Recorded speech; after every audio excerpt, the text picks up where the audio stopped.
السلام علیکم ورحمۃ اللہ وبرکاتہ۔ نحمدہ و نصلی علی رسول الکریم، اما بعد۔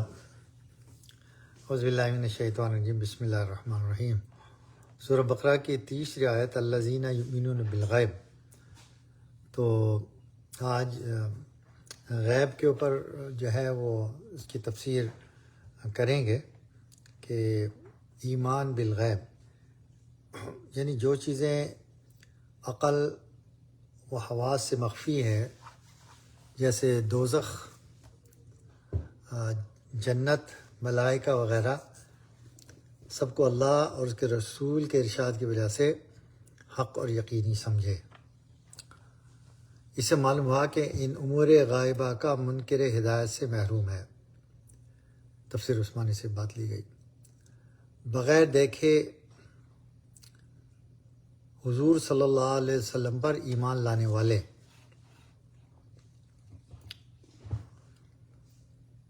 ابو جمعہ صحابی سے ابن محریز رحمۃ اللہ علیہ نے کہا، کوئی ایسی حدیث سناؤ جو تم نے خود رسول اللہ صلی اللہ علیہ وسلم سے سنی ہو۔ فرمایا، اچھا میں تمہیں ایک بہت ہی عمدہ حدیث سناؤں۔ ہم نے حضور صلی اللہ علیہ وسلم کے ساتھ ایک مرتبہ ناشتہ کیا۔ ہمارے ساتھ حضرت ابو عبیدہ بن جراح بھی تھے۔ انہوں نے کہا، یا رسول اللہ صلی اللہ علیہ وسلم، کیا ہم سے بہتر بھی کوئی اور ہے؟ ہم آپ کے ساتھ اسلام لائے، آپ کے ساتھ جہاد کیے۔ آپ نے فرمایا، ہاں، وہ لوگ جو تمہارے بعد آئیں گے مجھ پر ایمان لائیں گے، حالانکہ انہوں نے مجھے دیکھا بھی نہ ہوگا۔ الحمدللہ یہ میں اور آپ، ہم لوگ وہ ہیں جنہوں نے حضور صلی اللہ علیہ وسلم کو نہیں دیکھا، لیکن آپ صلی اللہ علیہ وسلم کو بن دیکھے آپ پر ایمان ہم لاتے ہیں۔ تفسیر مظہری سے یہ بات لی گئی تھی۔ حضرت عبداللہ بن مسعود رضی اللہ عنہ فرماتے ہیں کہ جس شخص نے جناب نبی کریم صلی اللہ علیہ وسلم کو آنکھوں سے دیکھا اور آپ کی پاک صحبت میں حاضر ہوا، اس پر آپ کی نبوت آفتاب سے زیادہ واضح اور ظاہر تھی، اور اس کا حضور صلی اللہ علیہ وسلم پر ایمان لانا، آپ کے دعوے کی تصدیق کرنا قابل تعریف نہ تھا۔ ایمان تو اس شخص کا قابل تعریف اور لائق مدح و ثنا ہے جو نادیدہ آپ پر ایمان لایا۔ مجھے اس قادر مطلق خدا کی قسم، جس کے سوا کوئی پرستش کا استحقاق نہیں رکھتا، کوئی متنفس ایمان میں اس سے بہتر و افضل نہیں ہو سکتا جو بن دیکھے حضور صلی اللہ علیہ وسلم پر ایمان لاتا اور آپ کی دعاوی کی تصدیق کرتا۔ پھر انہوں نے استشہاد میں یہ آیت یعنی الف لام میم سے المفلحون تک پڑھی۔ یہ بات بھی تفسیر مظہری سے لی گئی تھی۔ مسند احمد وغیرہ میں مذکور ہے کہ ایک روز حارث بن قیس نے جماعت صحابہ میں بیان کیا، اے اصحاب رسول صلی اللہ علیہ وسلم، ہم کو نہایت افسوس و حسرت ہے کہ ہم حضرت صلی اللہ علیہ وسلم کے دیدار سے مشرف نہ ہوئے، ہائے اس دولت سے محروم رہ گئے۔ حضرت عبداللہ بن مسعود نے فرمایا، یہ صحیح ہے، مگر ایک نعمت سے ہم محروم رہ گئے، وہ تم کو نصیب ہے، وہ یہ کہ تم بے دیکھے غائبانہ حضرت صلی اللہ علیہ وسلم پر ایمان لائے۔ خدا تعالیٰ کی قسم، جس نے صلی اللہ علیہ وسلم کو آنکھ سے دیکھ لیا، اس کے نزدیک آپ کی نبوت آفتاب سے زیادہ روشن ہو گئی۔ ایمان تمہارا ہے کہ بغیر دیکھے ایمان لائے۔ ابو داؤد میں روایت ہے کہ ایک شخص حضرت عبداللہ بن عمر رضی اللہ تعالیٰ عنہ کے پاس آیا اور کہا، اے ابو عبد الرحمن، آپ نے ان آنکھوں سے جناب رسول اللہ صلی اللہ علیہ وسلم کو دیکھا ہے؟ حضرت عبداللہ بن عمر نے کہا، ہاں۔ پھر اس نے کہا، آپ نے اپنی زبان سے حضرت صلی اللہ علیہ وسلم سے کلام کیا ہے؟ انہوں نے کہا ہاں۔ پھر اس نے کہا آپ نے اپنے ہاتھوں کو حضرت صلی اللہ علیہ وسلم کے ہاتھوں میں دے کر بیعت کی ہے؟ انہوں نے کہا ہاں۔ یہ سن کر وہ شخص حضرت صلی اللہ علیہ وسلم کے شوق میں زار زار رونے لگا، اور ایک حالت وجد اس کو پیدا ہو گئی۔ حضرت عبداللہ بن عمر رضی اللہ تعالیٰ نے کہا میں تجھ کو ایک خوشخبری سناتا ہوں جو میں نے حضرت صلی اللہ علیہ وسلم سے سنی تھی، وہ یہ کہ آپ نے فرمایا خوشحالی ہے اس کو کہ جو بغیر دیکھے مجھ پر ایمان لایا۔ اللہ تعالیٰ ہمیں نبی صلی اللہ علیہ وسلم پر ایمان کی حالت میں موت عطا فرمائے، نبی صلی اللہ علیہ وسلم کے ساتھ اٹھنے کی توفیق عطا فرمائے، بقیع میں دفن ہونے کی توفیق عطا فرمائے۔ ہر شخص اپنی ذات کو بغیر تصور ذہنی کے وساطت کے جانتا ہے تو یہ انکشاف حضوری کہلاتا ہے، علم ضروری اور علم حضوری۔ دھوپ کو دیکھنے اور آگ کی حرارت معلوم کرنے کے لیے کسی ترتیب ذہنی اور غور و خوض کی ضرورت نہیں ہوتی تو ایسا علم ضروری اور بدیہی کہلاتا ہے۔ تو علم ضروری، اس کے لیے تو نہ آپ کو کالج میں جانا پڑتا ہے، نہ آپ کو کسی یونیورسٹی میں جانا پڑتا ہے، اور نہ ہی والدین کو بتانا پڑتا ہے۔ آپ جو ہے نا خود آپ دیکھتے ہیں کہ دھوپ میں گرمی ہوتی ہے اور رات میں اندھیرا ہوتا ہے، آگ جلاتی ہے وغیرہ وغیرہ، یہ علم ضروری ہیں۔ اور بدیہی کہلاتا ہے اللہ کا علم حضوری ہے، اللہ تعالیٰ کا جو علم ہے وہ حضور علم ہے۔ اور اسلام، ایمان اور احسان، صحیح مسلم میں حضرت عمر بن الخطاب سے روایت ہے کہ ہم ایک دن حضرت صلی اللہ علیہ وسلم کے پاس بیٹھے تھے کہ دفتن ایک شخص نمودار ہوا جس کے کپڑے نہایت سفید اور بال بہت سیاہ تھے، نہ تو اس پر سفر کا کچھ اثر معلوم ہوتا تھا اور نہ ہم میں سے کوئی سے پہچان سکتا تھا، غرض کہ وہ یہاں تک بڑھا چلایا کہ نبی کریم صلی اللہ علیہ وسلم کے پاس آ گیا اور اپنے زانو کو حضرت صلی اللہ علیہ وسلم کے زانو سے ملا کر بیٹھ گیا اور اپنی دونوں ہتھیلیاں حضرت کے زانو پر رکھ دیں اور عرض کیا اے محمد صلی اللہ علیہ وسلم، مجھے اسلام کی حقیقت بتلائیے۔ مل اسلام، مل ایمان۔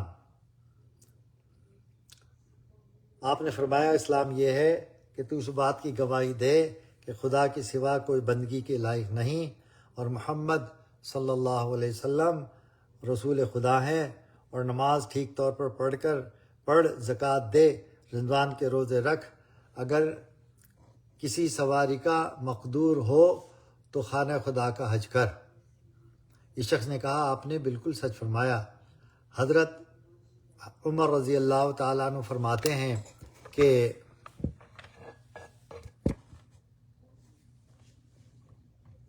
ہمیں اس پر تعجب ہوا کہ یہ شخص خود ہی تو سوال کرتا ہے اور خود ہی تصدیق کرتا ہے۔ پھر اس نے کہا حضرت مجھے ایمان کی حقیقت بتلائیے۔ مل ایمان، ایمان یہ ہے کہ تو خدا کو، اس کے فرشتوں کو، اس کی کتاب کو، اس کے پیغمبروں کو، روز قیامت کو، تقدیر کے برے بھلے کو دل سے مانے۔ اس نے کہا آپ نے ٹھیک فرمایا۔ پھر کہا اب احسان کی حقیقت سے اطلاع دیجیے۔ ارشاد ہوا احسان یہ ہے کہ تو خدا کی اس طرح عبادت کرے جیسے اس کو دیکھ رہا ہے۔ اور پھر اس نے کہا قیامت کے متعلق فرمائیے کہ کب برپا ہوگی، یعنی قیامت کی ناواقفی میں۔ ارشاد فرمایا آپ صلی اللہ علیہ وسلم نے کہ پوچھنے والے سے اس کو کچھ زیادہ نہیں جانتا، یعنی نہ جبریل علیہ السلام کو کوئی علم ہے قیامت کا اور نہ نبی علیہ السلام کو قیامت کا علم ہے۔ تو اس نے کہا تو اس کا پتہ ہی بتا دیجیے، یعنی قیامت کی نشانیاں بتا دیجیے۔ فرمایا کہ یہ لونڈی اپنے مالک اور آقا کو جھنے گی، مطلب یہ ہے کہ قیامت کے قریب لونڈی کے بچوں کی کثرت ہوگی۔ دوسری نشانی ہے کہ ننگے پاؤں، برہنہ بدن، محتاج بکریوں کے چرواہے باہم مقابلے میں اونچی اونچی عمارتوں پر فخر کریں گے. آج آپ دیکھ لیں برج خلیفہ اور خود مکہ مکرمہ میں اور آپ کا جو ہے بحرین میں اور قطر میں کیا اونچی اونچی بلڈنگیں ہیں. اور آپ صلی اللہ علیہ وسلم پہلے یہ نشانیاں بتا گئے کہ قرب قیامت کی نشانیاں ہیں کہ عرب میں اونچی اونچی بلڈنگیں ہوں گی. حضرت عمر رضی اللہ تعالیٰ عنہ کہتے ہیں اس کے بعد وہ شخص چلا گیا، میں تھوڑی دیر تک حضرت کی خدمت میں بیٹھا رہا. حضور صلی اللہ علیہ وسلم نے مجھ سے فرمایا عمر تم جانتے ہو یہ سائل کون تھا؟ میں نے عرض کیا خدا اور اس کے رسول بہتر جانتے ہیں. فرمایا جبریل تھے اور اس غرض سے آئے تھے کہ تمہیں تمہارے دین کی تعلیم دیں. غیب سے مراد وہ چیزیں ہیں جو آدمیوں کی آنکھوں سے اوجھل ہیں، مثلا خدا کی ذات و صفات، فرشتے، آدمیوں کا مرنے کے بعد زندہ اٹھ کھڑا ہونا، جنت و دوزخ، پل صراط، میزان، عذاب قبر وغیرہ. ایمان کیا ہے؟ ایمان کیا ہے؟ ایمان جاننے اور پہچاننے اور یقین کرنے کا نام نہیں بلکہ ماننے کا ایمان ہے. ایمان ماننے کو کہتے ہیں. بہت سے لوگ آتے ہیں وہ اسلام کے بارے میں بہت کچھ جانتے ہیں لیکن مانتے نہیں. تو ایمان جو ہے وہ صاحب ایمان تو نہیں. ایک شخص میرے پاس آیا اور اس نے کہا السلام علیکم. میں نے کہا جی آپ مسلمان ہیں؟ کیونکہ میرے دل میں تھا کہ یہ شاید مسلمان نہیں ہے. اس نے کہا ہاں میں مسلمان بھی ہوں، میں ہندو بھی ہوں، میں سکھ بھی ہوں، میں عیسائی بھی ہوں، میں یہودی بھی ہوں. میں نے کہا تو سب کچھ ہے لیکن مسلمان نہیں ہے. کیونکہ ایک مسلمان جو ہے وہ اللہ کے غیر کی عبادت نہیں کر سکتا. مثلا کوئی شخص نماز کا شعار اسلام اور فریضہ دین ہونا تو تسلیم کرتا ہے، مگر یہ کہتا ہے کہ صلاۃ سے مطلق دعا اور خشوع و خضوع مراد ہے اور نماز کی فرضیت بحیت مخصوصہ یعنی بطریق قیام وقعود اور رکوع اور سجود تسلیم نہیں کرتا تو ایسا شخص دائرہ ایمان سے خارج ہے. یعنی کسی بھی جو 5 رکن ہیں اسلام کے ان میں سے کسی ایک رکن کا بھی اگر انکار کرے گا تو وہ دائرہ اسلام سے خارج ہو جائے گا. مثلا زکوٰۃ کی فرضیت کو تو تسلیم کرے گا مگر یہ کہے کہ زکوٰۃ سے محض تزکیہ اور تطہیر مراد ہے، یعنی اپنے تفسیر برائے اپنی رائے کو قائم مسلط کر دینا، نبی صلی اللہ علیہ وسلم کی رائے پر اپنی رائے کو مسلط کر دینا.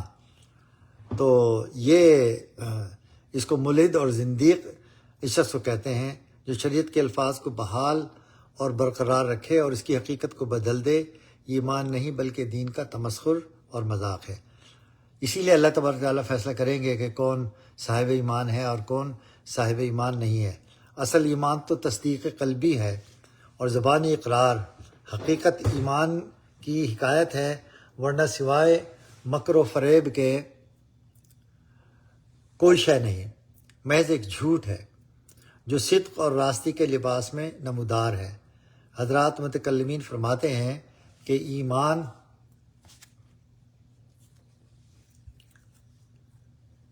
کی اصل حقیقت تو تصدیق قلبی ہے، یعنی دل میں ایمان ہو. اس لیے جیسے کوئی آپ کے گردن پہ بندوق رکھے اور کہے، جیسے ہندوستان میں آج کل ہو رہا ہے کہ تم کہو بھگوان کو جو ان کے ہندوؤں کے ہیں، اور اگر وہ مرنے کے خوف سے کہہ دیں لیکن دل سے وہ نہ کہیں تو وہ صاحب ایمان ہی ہوگا، کیونکہ ایمان تصدیق قلبی کا نام ہے اور اقرار لسانی دنیاوی احکام کے جاری کرنے کے لیے شرط ہے.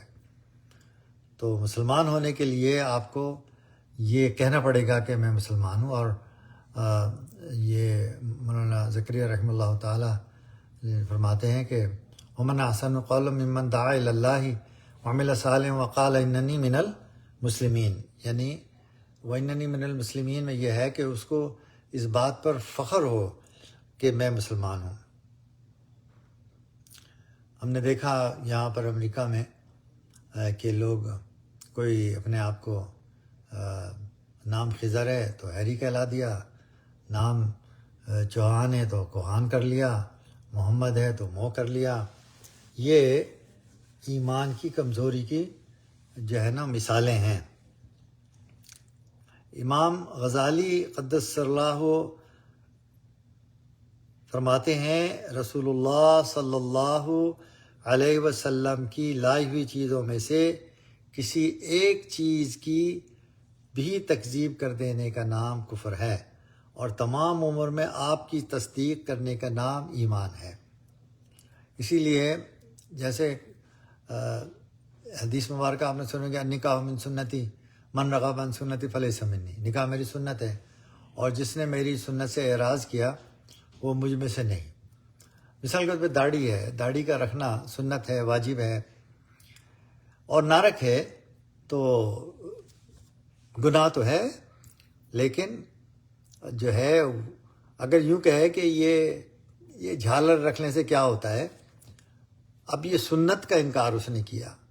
اگر نہیں رکھی کوئی بات نہیں، اللہ تعالیٰ معاف کریں گے، لیکن جب وہ کہہ رہا ہے یہ جھالر رکھنے سے، اب وہ جو ہے نا وہ دائرہ اسلام سے خارج ہو گیا. امام یوسف رحمہ اللہ تعالیٰ ایک محفل میں، یہ قاضی القضات تھے، چیف جسٹس تھے عراق کے بغداد میں، تو وہاں وہ بیان کر رہے تھے کہ نبی صلی اللہ علیہ وسلم کو کدو پسند تھا. ایک شخص کھڑا ہوا، اس نے کہا مجھے تو کدو پسند نہیں ہے. یہ چونکہ چیف جسٹس تھے، انہوں نے اس کو کہا کہ اس کو قتل کر دیا جائے، اور کہا کہ اس کو اس لیے نہیں قتل کیا جا رہا، اس کو موت کی سزا اس لیے نہیں دی گئی کہ یہ اس کو کدو پسند نہیں ہے، بلکہ اس کو موت کی سزا اس لیے دی گئی کہ اس کو یہ پسند نہیں ہے کہ نبی صلی اللہ علیہ وسلم کو کدو پسند ہے. تو اس لیے ہمیں بڑی احتیاط کی ضرورت ہے کہ ہم جو ہیں وہ بھلے جو ہے نا اپنے عمل میں ہماری کمی ہو، لیکن اس کے انکاری ہم نہ ہوں. اس چیز کا بڑا خیال رکھنا چاہیے. نبی اکرم صلی اللہ علیہ وسلم نے فرمایا کہ جو شخص رات کو سوتے ہوئے بیدار ہو جائے اور اگر 10 بار بسم اللہ اور 10 بار سبحان اللہ اور 10 بار آمنت باللہ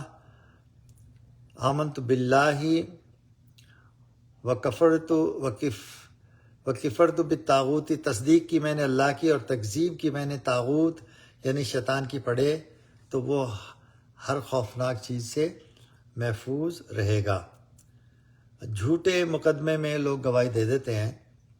وہ شخص جو دوسروں کا حق غصب کرنے کے لیے جھوٹے مقدمے لڑتا ہے، جھوٹی گواہی دے رہا ہے، اللہ تعالیٰ کے فرمان کے خلاف حرام مال کمانے اور کھانے میں لگا ہوا ہے، یہ دنیا کے ذلیل مقاصد حاصل کرنے کے لیے خلاف شرع ذرائع اختیار کر رہا ہے، وہ 1000 بار آخرت پر ایمان لانے کا اقرار کریں، اور ظاہر شریعت میں اس کو مومن کہا بھی جائے، لیکن قرآن جس یقین کا مطالبہ کرتا ہے وہ اسے حاصل نہیں، اور وہی انسان کی زندگی میں انقلاب لانے والی. ہم نے یہ دیکھا لوگ مسجدوں پر قبضہ کر لیتے ہیں، مدرسوں پر قبضہ کر لیتے ہیں، اور جھوٹے مقدمے بنا کر اور قبضہ کر لیتے ہیں. اور جیسے آپ کے گھر پہ کوئی شخص قبضہ کر کے اور یہ کہے کہ جی میں تو یہاں قرآن پڑھاؤں گا، یا کسی کی مسجد پہ قبضہ کر لے، تو یہ باتیں جو ہیں وہ جھوٹی باتیں ہیں، اور کل قیامت کے دن ان کو حساب کتاب دینا پڑے گا. حضرات صوفیہ کرام فرماتے ہیں کہ ایمان کی ایک صورت ہے اور ایک حقیقت تصدیق بالقلب اور اقرار باللسان ایمان کی صورت ہے، اور اطمینان نفس یعنی نفس کا مطمئن ہو جانا یہ ایمان کی حقیقت ہے. اطمینان نفس سے مراد یہ ہے کہ مقتضائے شریعت مقتضائے طبیعت بن جائے، جیسا کہ حدیث میں ہے لا یؤمن احدکم حتی یکون ہواہ تبعا لما جئت بہ، تم میں سے کوئی مومن نہیں ہو سکتا جب تک کہ اس کی طبعی خواہش میری لائی ہوئی شریعت کے تابع نہ ہو جائے.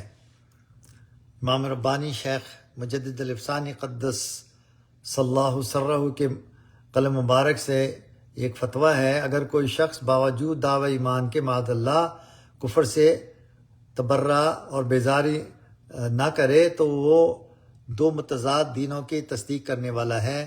جو داغ ارتداد سے داغی ہے، اور در حقیقت ایسا شخص منافق کے حکم میں ہے، نہ ادھر نہ ادھر۔ پس ایمان کے ثابت کرنے کے لیے کفر سے تبرہ یعنی بیزاری ضروری ہے کہ اور لابدی ہے، جس کا ادنا مرتبہ یہ ہے کہ کم از کم دل سے بیزار ہو، یعنی بتوں کی پوجا کرنے سے اور اپنی خواہشات کی پوجا کرنے سے اور کسی بزرگ کی قبروں کی پوجا کرنے سے، ان سب سے دل کے اندر اس کی بیزاری ہو۔ خدا کے دشمنوں سے دشمنی رکھے، خواہ فقط دل سے ہو، اگر اظہار میں ضرر کا اندیشہ ہو، اور خواہ زبان اور دل دونوں سے اس دشمنی کا اظہار ہو، اگر کسی ضرر کا اندیشہ نہ ہو۔ ایمان ظاہری اگرچہ ایمان حقیقی کے لحاظ سے بہت معمولی اور ادنی شے ہے، مگر کفر اور شرک کے اعتبار سے بہت اعلیٰ اور عرفہ ہے۔ لوگ کہہ دیتے ہیں کہ جی وہ تو دیکھو یہ تو قرآن پہ عمل نہیں کرتا، یعنی جو اگر صاحب ایمان ہے وہ کتنا ہی اس کے اعمال کتنے ہی کمزور کیوں نہ ہوں، وہ جو صاحب ایمان نہیں ہے اس سے اربوں گنا بہتر ہے۔ من قال لا الہ الا اللہ دخل الجنہ وإن زنا وإن سرق، جس نے لا الہ الا اللہ کہا وہ جنت میں داخل ہو گیا، اگرچہ وہ زنا کرے اور چوری کرے۔ معاذ اللہ، اس حدیث سے زنا اور چوری کی اجازت مقصود نہیں، بلکہ مقصد یہ ہے کہ لوگوں تم کسی طرح سے لا الہ الا اللہ کہہ کر کفر اور شرک کے دائرے سے باہر نکل آؤ۔ ہرقل بادشاہ روم تھا، نے جب ابو سفیان سے نبی کریم صلی اللہ علیہ وسلم کے حالات دریافت کیے تو اس میں یہ بھی دریافت کیا کہ کوئی شخص آپ پر ایمان لانے کے بعد آپ کے دین سے بیزار ہو کر مرتد بھی ہو جاتا ہے۔ ابو سفیان نے کہا نہیں۔ اس پر ہرقل نے کہا ایمان کی یہی خاصیت ہے کہ جب اس کی مسرت دلوں میں رچ بس جاتی ہے تو وہ پھر کسی طرح نکل نہیں سکتی۔ علامہ نیشاپوری رحمہ اللہ تعالی تفسیر غرائب القرآن میں فرماتے ہیں کہ ایمان کے 3 وجود ہیں، ایک وجود عینی، دوسرا وجود ذہنی، تیسرا وجود لسانی۔ عینی، ذہنی، لسانی۔ اصل ایمان وجود عینی یعنی وجود خارجی ہے، وہ یہ ہے کہ جب بندہ اور خدا تعالیٰ کے درمیان حجابات مرتفع ہو جائیں تو اس وقت مومن کے دل میں ایک نور حاصل ہوتا ہے، یہی نور ایمان کا وجود عینی ہے۔ یہ بات معرف القرآن مولانا ادریس کاندھلوی رحمہ اللہ تعالیٰ کی سے لی گئی تھی۔ حضرت العلامہ سید محمد انور شاہ کاشمیری رحمہ اللہ تعالیٰ فرماتے ہیں کہ ایمان اور اسلام کی مسافت ایک ہے، فرق صرف ابتدا و انتہا میں ہے، یعنی ایمان قلب سے شروع ہوتا ہے اور ظاہر عمل پر پہنچ کر مکمل ہوتا ہے، اور اسلام ظاہر عمل سے شروع ہوتا ہے اور قلب پر پہنچ کر مکمل سمجھا جاتا ہے۔ اگر تصدیق قلبی ظاہر اقرار و اطاعت تک نہ پہنچے وہ تصدیق ایمان معتبر ہی نہیں۔ اسی طرح اگر ظاہر اطاعت و اقرار تصدیق قلبی تک نہ پہنچے تو وہ اسلام معتبر نہیں۔ تو ایمان دل میں ہوتا ہے، اسلام جسم پر ہوتا ہے، اعضاء کے اوپر ہوتا ہے، جیسے زکوٰۃ دینا، ہاتھ سے حج کرنا، روزے رکھنا، یہ سارے ظاہری اعمال ہیں، لیکن ان کی اصل جو ہے وہ یہ ہے کہ دل میں اور یہ رس بس جائے کہ میں جو کچھ بھی کر رہا ہوں میں اللہ تعالیٰ کی رضا کے لیے کر رہا ہوں۔ اور ایمان دل سے شروع ہوتا ہے، جب ایمان دل میں ہوتا ہے تو اعضاء پر اس کا اثر ہوتا ہے، اور پھر اس کو نماز پڑھنے کی توفیق ملتی ہے، اس کو روزہ رکھنے کی توفیق ملتی ہے، اس کو حج کرنے کی توفیق ملتی ہے، اس کو زکوٰۃ دینے کی توفیق ملتی ہے۔ یہ دل سے نکل کے اعضاء پہ پہنچا اور یہ اعضاء سے نکل کے دل میں پہنچا، اور یہی تصوف کا نام بھی یہی ہے کہ اعمال کے اندر اخلاص پیدا ہو جائے۔ تو آج یہیں تک ختم کرتے ہیں انشاءاللہ تعالی۔ کل زندگی رہی تو پھر علم غیر کے مشہور اختلافی مسائل کے اوپر بحث کریں گے۔ اللہ تعالیٰ آپ کو خوش رکھے۔ السلام علیکم ورحمۃ اللہ وبرکاتہ۔